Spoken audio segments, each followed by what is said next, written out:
نفسي وانا مروحه ما يبقاش الدنيا زحمه.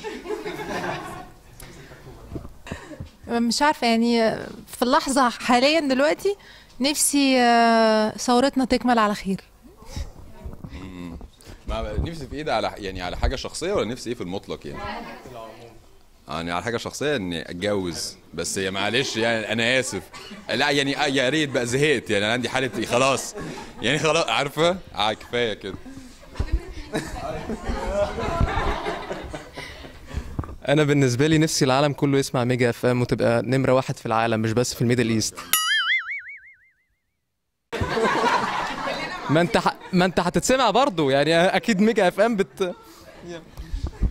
انا عرفت بس الخبر قبل ما يجي على طول ان البرادعي خلاص قرر ان هو ينسحب، فبتمنى الناس بس تفهم ان يعني ما فيش اي حاجه لسه حصلت، والناس تنزل تاني يوم 25. والله مش عارف انا نفسي في ايه، بس مش عارف. انا كنت طالب شاي، فممكن الشاي يجي. كنت طالب شاي من هناك ما جاش لغايه دلوقتي، بس هو ده اللي انا نفسي فيه دلوقتي حالا يعني، بس نفسي في ايه بعد كده مش عارف. أنا بصراحة نفسي كل يعني أمنياتهم تتحقق. دايما مضحي. مش عارف، نفسي الناس كلها تحبني، يعني كل اللي قاعد ياخد امبريشن كويس وكل الناس تحبني بس خلاص. اسكت. انا اللي نفسي فيه بجد ان يعني من ضمن الاعلاميين اللي بيحاولوا ان هم يحاربوا فساد الاعلام في مصر، ان انا اعمل حاجه في الموضوع ده. يعني نفسي بجد ان يوصل ان ما يبقاش اصلا في وزاره اعلام، وانا اكون من الاسباب اللي بتدعو لكده.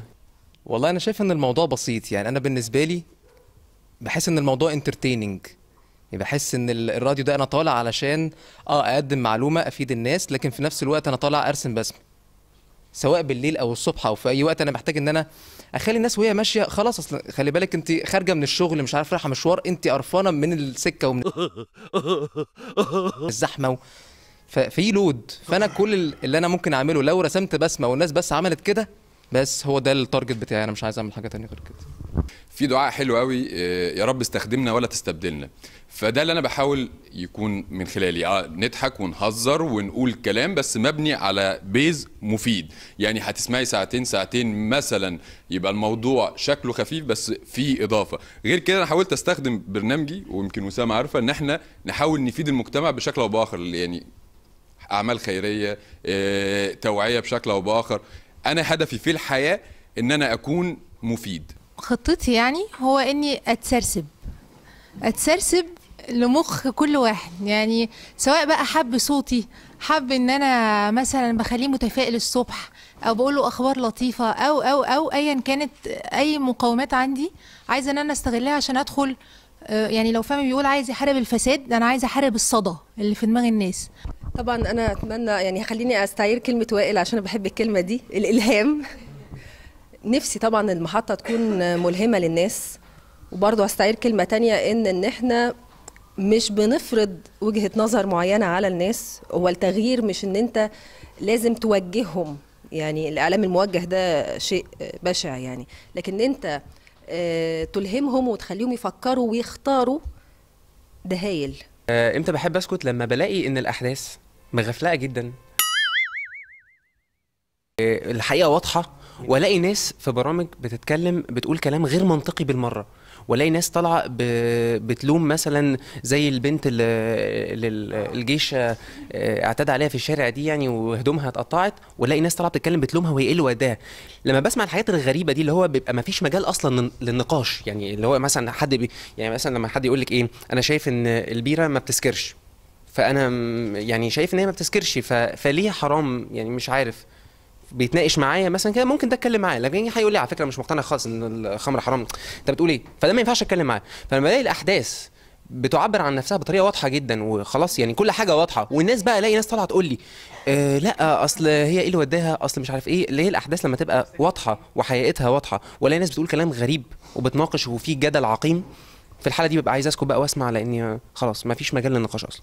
لما بيلاقي مثلا حد بيتكلم مهتم جدا جدا ان هو عنده قضيه معينه، مش عارف يلاقي شقة، مش عارف يسكن، بيبقى عنده قضية وهو بيتكلم بمنتهى الحرقة وعايز ان انت تحلها له، فانت هتتكلم في ايه؟ ده هو اهم منك، ده هو عنده قضية وعايز يتكلم فيها. بأمانة شديدة يا ياسمين الوقت اللي ببقى عايز اسمع فيه الناس فعلا عايزة تقول ايه، هو الوقت اللي انا بخاف فيه. يعني في ساعات كده ببقى حاسه ان انا في قضيه معينه ايا كانت القضيه ايه، وخايفه لاكون انا لوحدي اللي شايفه القضيه دي او شايفه المشكله دي، فبحب ادي للناس المايك عشان اعرف هم بيفكروا ازاي. انا بقيت اتعلمت درس جامد جدا الحقيقه اخر سنه دي بعد الثوره، ان ما افتكرش ابدا ان انا لو انا فاكره ان انا صح او انا امثل نسبه كبيره في الشعب المصري، دي مش صح.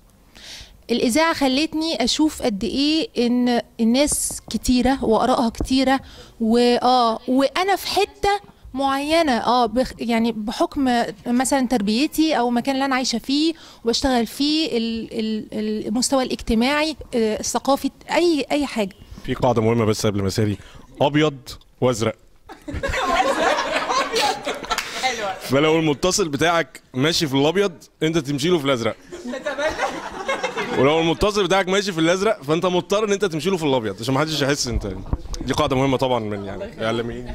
اصلا ميجا اف ام رغي اقل واغاني اكتر، بس احنا بنعتبر ان فعلا الناس هي النجوم، مش احنا اللي طالعين عشان نعمل برنامج، احنا طالعين عشان الناس هي اللي تتكلم. بنحتاجهم يتكلموا امتى؟ ساعات انا ببقى مبتسمه وعلى طول فرحانه وبتاع، ساعات بيبقى الدنيا ضلمه عايزه حد يديني امل، عايزاك تطلع تقول لي حاجه حلوه، قولي مصيبه حصلت لك فانا لما هسمعها هتهون عليا مصيبتي زي ما بيقولوا. بصي، وانا عمري ما حسيت انه المذيع في يوم من الايام هيجي له حاله افلاس من الافكار او انه يبطل يتكلم، لان احنا في وسط ناس كتيره جدا اتحطينا في موقف ده، ان احنا ممكن يكون المذيع مختلف عن غيره لانه بزياده عن ان هو دارس وعنده وجهه نظر وعنده بس عمر ما الكلام بيخلص. احنا مثلا في برنامجنا مثلا بنطلع مثلا 4 مكالمات على الهواء، بس فعليا بناخد 60 مكالمه. فاهم قصدي؟ يعني تحت الهواء ممكن هو ملوش اصلا علاقه بالبرنامج وبيكلمنا في حاجه، فده الانتراكشن اللي بيحصل في جميع البرامج، ان احنا حتى واحنا تحت الهواء اوقات بناخد مكالمات من الناس وبنسمع لهم، فده بيوجهنا نوعا ما ان احنا يفتح عيوننا على حاجات تانية. فبالتالي لما يفتح عيوننا على حاجات تانية، فانت اتكلمتي على عينه، واحد مثلا رمى مشكلته، اكيد في مليون واحد عنده نفس المشكله، فلما يوجهني ليفتح عينيا لحاجه تانية فانا استحاله هسكت، لان انا الاغنيه تخلص هفتح المايك هضطر اتكلم عن المشكله دي وهكذا. فالكلام عمره ما بيخلص وهم اللي بيوجهوه. يعني انا خريجه اداب فرنساوي خلاص، لكن انا قرايتي في الاعلام واهتمامي بالاعلام لان عيلتي كلها في المجال ده من ناحيه الام وناحيه الاب. بعد كده اشتغلت في التلفزيون المصري 3 سنين تقريبا في القنوات المتخصصة في الثقافية، وبعد كده اشتغلت في نجوم اف ام طبعا، وكنت انا اول مذيعة انا وهبة الجرحي صديقة عمري. فمن هنا جت الدراسة والخبرة لغاية ما بعد حوالي 7 أو 8 سنين في نجوم اف ام اشتغلت مديرة برامج في ميجا اف ام. طبعا يعني بعتز جدا بمحطة مصر عشان دي كانت بدايتي هناك وبداية ان انا اصلا ابقى مذيعة، فطبعا دي كانت تجربة هايلة بالنسبة لي، بس فرق كبير جدا بين الاونلاين راديو والاف ام. طبعا نسبة الناس اللي بتسمعك يا حتة تانية خالص، غير كمان الكواليتي بتاعت الناس اللي بتسمعك. انت اونلاين بتبقى برضو في رينج شريحة معينة من الناس، سواء كانت شريحة عمرية او ثقافية، لانها بتسمعك على اللابتوب، فيبقى ناس لازم تعرف تستخدم اللابتوب، او حد اتليست يعني ممكن يعني يشغلهم لابتوب ويمشوا، بس دول قليلين. انما على الاف ام انت بيسمعك راندملي، يعني بطريقة عشوائية، ناس كتيرة جدا، ثقافات مختلفة، اعمار مختلفة، فطبعا المخاطرة عالية جدا. انا خريج تجاره انجليزي القاهره، في سنه اتحرمت فيها من الجامعه فاروح حولت AUC عشان اخد المواد اللي يعني الحق اللي انا ممكن يكون فاتني. ولما حولت هناك الجامعه الامريكيه حصل لي مشاكل ان هم اخدوا المواد اللي انا جبت فيها جيد وما اخدوش المواد اللي جايب فيها مقبول، وانا كنت جايب مقبول كتير جدا، فرجعت تاني تجاره انجليزي واتخرجت من الاثنين. الشغل كمذيع تلفزيون جت بالصدفه، قابلت مدام سلمى الشماع وبعدين قالت لي انا عايزاك تكون معايا مذيع في نايل لايف، وانا ما كانش في بالي خالص، انا كنت حابب اني اشتغل في مجال التسويق اكتر. وبعد كده اشتغلت مذيع تلفزيون، وبعد كده وسام انا كنت جاي اشتغل في هيتس، ما كنتش جاي اشتغل في ميجا، وقعدنا مع وسام واشتغلنا في ميجا، ويمكن دي احسن حاجه حصلت لي في حياتي ميجا اف ام. فكنت شغال في اونلاين راديو ستيشن اللي هي جول اف ام راديو.com، وكنت قبلها يعني شغال في شركه اعلانات برضو، كانت ماسكه الشباب والرياضه، كانت بتعمل البرامج بتاعت الكوره، وانا كنت بعمل بروموهات والجينجلز والاغاني بتاعتها. فالباك جراوند كانت كوره. فلما عرفت ان في اذاعات جايه جديد بالنسبه لراديو النيل، فطبعا ده حلمي ان انا اشتغل في الاذاعات وابقى مذيع. فقدمت ورحت قابلت وسام وكنت يعني انا من الناس اللي كانت في البدايه خالص، يعني ما جيتش بعد كده، كنا في البدايه وقعدنا مع وسام. فانا قلت يعني يا اما هتحبني وتقتنع يا اما هتقلبني. فواضح انها اقتنعت ولا ايه؟ بس برضو انا عايزه اقول بس عشان نبقى ايه يعني الكلام مظبوط. هو الحقيقه استاذ طارق ابو السعود هو رئيس شبكه راديو النيل، ميجا اف ام وراديو هيتس ونغم اف ام الجديده اللي طالعه. هو الحقيقه برضو اختارني بعد ما تقريبا كان اختار نيفين وماركو وخالد عليش وسالي. بص اللي انا شفته مصر كلها عايزه تغني. برنامج بالليل يمكن اكتر عشان هو مركز، هو برنامج نجمك على مزاجك انت. الفكره ان انت بتجيب متسابقين بيغنوا، فانت بتطلع منهم كسبان، وكل شهر بيبقى عندك كسبان ده بتكسبه اغنيه بتنتجها له بتنزل بصوته وباسمه على ميجا اف ام. اكتشفت ان مصر كلها بتغني، واكتشفت ان في نسبه ضعيفه قوي اصواتها كويسه، بس في ناس عندها امل كبير قوي في بكره وطموح. بغض النظر الطموح ده صح ولا غلط، يعني هو راح في حته غلط او حته صح. اكتشفت ان بالنسبه برضو لبرنامج الصبح الناس عندها افكار كتيره وكبيره، واي حد مثلا صغير في السن ممكن يبقى عنده، احنا بيكلمنا ناس عندها 12 سنه و13 سنه بس عندهم حاجه. بص يا سيدي، انا اولا اتخرجت من حقوق عين شمس، وبعد كده اشتغلت في شركه كده بعمل تيلي ماركتينج، مفيش حد في مصر ما اشتغلش فيها تقريبا. قعدت فيها يعني قصه تيلي ماركتينج دي هو اسبوع وحقي برقبتي ومشيت على طول، مفيش شغل تاني. بس لا انا ما اقدرش اقعد شغلانه ما بحبهاش. طلعت اشتغلت في ريتيل بزنس بقى يعني انا كنت بشتغل في البوك سكشن، ببيع كتب، قعدت سنه بشتغل هناك. في مره وانا واقف بشتغل شفت تامر شلتوت، شفته طبعا اعرفه من التلفزيون، ما اعرفوش في الحقيقه يعني. فهو كان بيسالني على كتاب، فانا بلف كده لقيت حد بيسالني، لقيته تامر شلتوت. فقلت له ازيك عامل ايه، انا يعني عارفه كويس. قال لي مسلم عليا بصراحه بطريقه كويسه جدا يعني، وكان معانا اصحاب وكده. قلت له على فكره انا حلم حياتي ابقى مذيع. فقام قايل لي لا لا لا هو لا بصراحه انا انا ما قلتلوش بطلب منه حاجه، لان انا يعني انا مقتنع ان يعني انه يعني مش عارف صعب جدا ان حد يساعد في المجال ده. فانا كنت بقول له بس كده يعني، لقيت مذيع قدامي فبقول له. وبرده كنت في مره قابلت معتز دمرداش وقلت له نفس الموضوع، بس لسه ما قابلتوش تاني بقى لما قابله. فقلت له لسه مذيع، قال لي ان شاء الله يعني خليك ورا حلمك وان شاء الله هتوصل يعني، ده بالصدفه كده. بس قعدت بقى بشتغل في الكتب كده فتره. طبعا الشغله دي فادتني جدا، ان انا كنت بقرا غصب عني يعني، انا ما كنتش بحب القرايه اصلا. بعد كده طلعت منها يعني قررت ان انا ادرس بقى يعني عشان اكمل في مجال البيع ده. فدرست يعني سيلز وماركتنج كده، اخدت كورسات عشان اكمل بقى في الموضوع ده. وبالصدفه واحد تاني صاحبي اسمه محمد الأزاز كان شغال في نجوم اف ام مع وسام، كان برضو ما كانش صاحبي ساعتها، جه بيشتري حاجه فوقف بيتكلم معايا على كتاب، كان كتاب اسمه 48 Laws of Power. بس فانا بتكلم معاه على الكتاب بالصدفه يعني، بيقول لي رشح لي كتاب، فاتكلمت معاه على الكتاب ده شويه، وقفت بكلم معاه لقيته قايل لي على فكره انت لازم تبقى مذيع. فقلت له والله انا نفسي اصلا اشتغل مذيع يعني. قال لي لا انت لازم تبقى مذيع فعلا مش عارف ايه. وقابلته تاني، هو كان عامل شركه صغيره وخلاني ادرس اذاعه على حسابه، انا وناس تانية كانت بتتدرب معاه يعني. هو كان عايز يعمل فكره برنامج وخلاني ادرس في الكورس اللي هو عامله للناس اللي بتشتغل معاه، ودرست معاه. في الاخر الفكره بتاعته كلها وقفت، ما اشتغلتش معاه. وبعديها يعني فضلت مكمل في المجال ده، في مجال البيع، ودرست اذاعه وتمثيل معاه. بس بعد كده بالصدفه انا كنت خلاص يعني قررت ان انا هسيب بقى المجال ده تماما وهبدا افكر في السيلز، لاني كان حصل لي حادثه كبيره جدا وضيعت وقت كتير، وحسيت ان انا كبرت خلاص، فلازم ابدا اكمل بقى، اعرف مجالي اللي هكمل فيه ايه.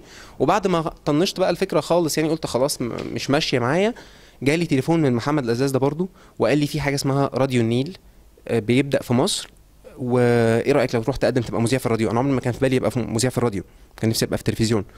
فقلت له يلا يعني ايه المشكله يعني، نروح نجرب. رحت بقى الاستوديوهات، شفت المايك جالي هبل يعني بجد يعني. دخلت اول مره بقى قلت خلاص ده حلو. حلم حياتي، انا عايز اشتغل هنا. فضلت فتره كبيره جدا بقى في اختبارات وفي نزاعات وكده وبعد كده يعني بجد الفرصه جت بصراحه يعني الحمد لله يعني، بس جت على ايد وسام. يعني وسام هي اول حد كلمني واول حد كان مآمن بيا ان انا ممكن اعمل حاجه، والحمد لله بس جت كده. والله ساعتها بقى هرجع لك بقى تاني. ساعتها انا اصلا ما كنتش ناوي ادخل هندسه، يعني انا ساعتها جبت، انا ما كنتش بذاكر قوي بس كانت ماشيه معايا كده حلاوه ما اعرفش ازاي. ففي سنه تانية ثانوي جبت رقم كويس، مجموع كويس، مش فاكر هو كام بالظبط، بس قلت ايه انا هذاكر مش فاكر والله بجد، قلت هذاكر وخلاص وهشوف هدخل اعلام. هدخل اعلام ان شاء الله. بابا طبعا كان ايه اعلام يا ابني دوت، انت ايه اعلام ده، مفيش حد عندنا خالص في العيله ممكن ليه علاقه بالموضوع ده. فبعد كده جيت دخلت تالتة، خلصت تالتة، كانت الامتحانات ماشيه كويس، جبت 95%. حلو. المهم ايه، جبت 95%، فقلت طب اعمل ايه، ادخل هندسه ولا ادخل اعلام؟ فبابا طبعا كان رايه هندسه. فالمهم كانت اعلام في الوقت ده بتاخد اقل، وهندسه كانت بتاخد من مجموع عالي جدا. فقلت ايه، انا هكتب لبابا هندسه وكده كده هيجي لي اعلام. فكتبت هندسه في الاول وجالي اعلام. فالحد الادنى لدخول كليه هندسه هو الرقم اللي انا جبته بالظبط. فطبعا دخلت، فقلت خلاص بقى الخيره في المختار الله، هكمل في هندسه. وكنت حاببها كمان لان انا كنت بحب الحاجات الالكترونيك وحاجات اللي انا ممكن اخترع حاجه، كنت عارف واحنا صغيرين كنت احب الحاجات دي. فقلت ماشي قشطه اكمل. بعد كده جت فعلا موضوع اختار بقى اتصالات ولا اختار باور ولا اختار ايه. ففي ناس قالت لك ايه ده كيمياء دي، ده انت تخش تكتب كلمتين وخلاص نجحت. فانا في الوقت ده كانت التقدير بتاعي في النص الاولاني كان مقبول. فقلت برضو انا ما اخسرش، اتصالات دي كانت من اكبر الحاجات اللي جبت وممكن الناس تتكلم عنها. فقلت انا هكتب اتصالات وبعد كده ايه باور وبعد كده كيمياء. فاكتشفت بصدفه غريبه جدا ان اتصالات خدت في السنه دي 63%. دي اول سنه، وعلى فكره تاني سنه اتصالات خدت 75%. فكانت حاجه غريبه جدا. فقلت خلاص هي ماشيه كده بقى، وكملت الخيره في مختار الله بس. وكملت في هندسه. طبعا في النص بقى كان في حاجات كتيره بقى. انا حبيت الموضوع الفن بوجه عام قبل ما احب ان انا اكون مذيع. انا كنت حابب ما امثل، كنت بمثل في المدرسه، كنت بمثل في اي حاجه، عايز امثل، عايز اغني، عايز صوتي وحش جدا بس عايز اغني برضو.